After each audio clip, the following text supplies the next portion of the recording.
Licensed games have a bad stigma to them, don't they? So many games are given just as much focus as the action figures. Thankfully, though, you'll always have the chance to find one of those really good licensed games. Or at least you'll find one that doesn't do anything spectacular, but isn't a piece of trash like the rest. Today we have one such average game, Reign of Fire.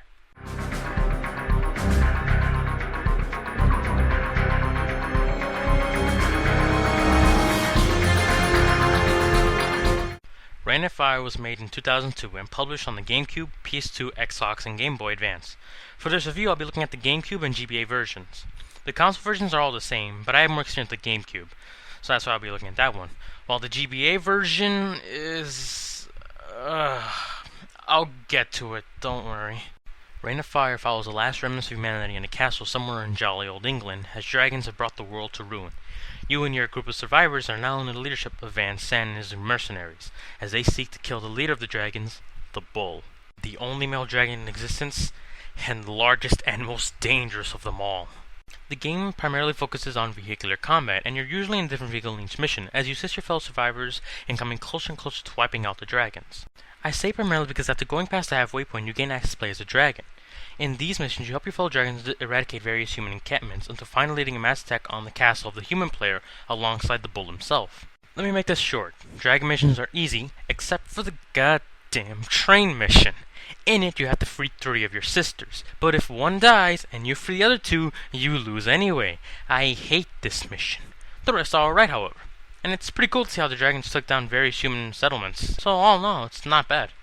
Back to humans. You control a different vehicle in nearly every mission, so in order, you have a jeep with missiles, both heat-seeking and otherwise, a fire truck with a hose and water pellets, a tank with tank shells, and this weird little scatter rocket that I don't know if it hurts dragons or not, and a small dune buggy with grenades and rockets.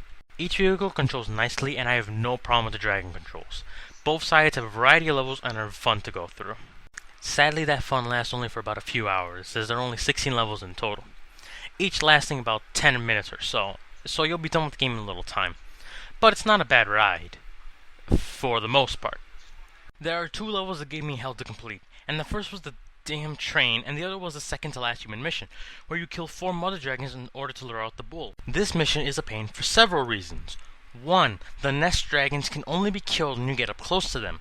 2. The hitbox on them is wonky as hell. 3. You have several of the big sister dragons chasing you down throughout the whole mission. 4. The area isn't as large as you think, so if you go too far, even by a millimeter, you fail the whole thing. 5. No checkpoint, so if you die or you leave the mission area, you need to restart the entire thing from the beginning. A pain in every regard, but the rest of the ride was a nice little journey. Especially the final mission, where after bringing the Bull down, you and 3 other squad mates take on the Bull in one final battle. And oh man, is this one epic fight. You're constantly pelting the giant monster with bullets and tank shells, hoping to bring him down for good, all the while the Bull is chasing you down while bringing in swarms of other dragons to help him out. And after a long and arduous battle, the Bull falls, and your allies cheer you for your victory, knowing that with the male dead, the dragons can no longer repopulate, and now humanity has a glimmer of hope in this wasteland. Overall, Reign of Fire is one of those decent licensing games. It doesn't do anything spectacular, but it does what it does well. You're probably going to spend 5 or so hours on it, so if by chance you find it in a bargain bin, pick it up. It'll be a decent ride.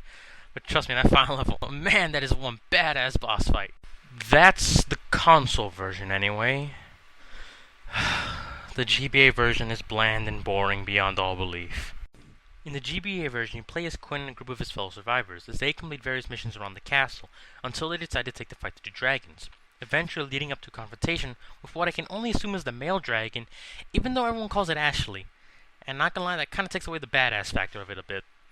But either way, that fight is pathetically easy, since the bullets in the game are basically instant kills for every dragon, or they do a lot of damage to everything and anything else.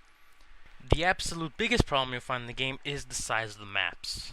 The GBA version places you in a massive map that takes minutes to get anywhere, which might not sound like a problem at first, until you realize that the dragons chase you down constantly and take pot shots that dwindle your health down as you have to scour the overly large maps.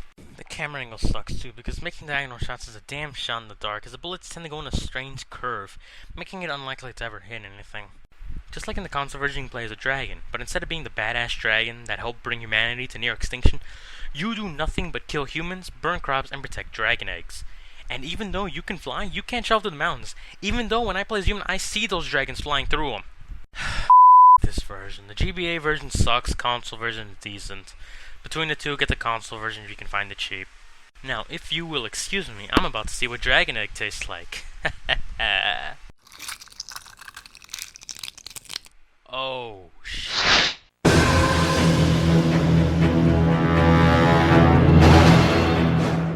Oh, you're still here. Awesome. How about checking out some other vids of mine? Or if you like, why not check out The Guys Who Stare at Screens? It's a channel made by me and some friends of mine. Either way, thanks for watching and hope you'll tune in next time.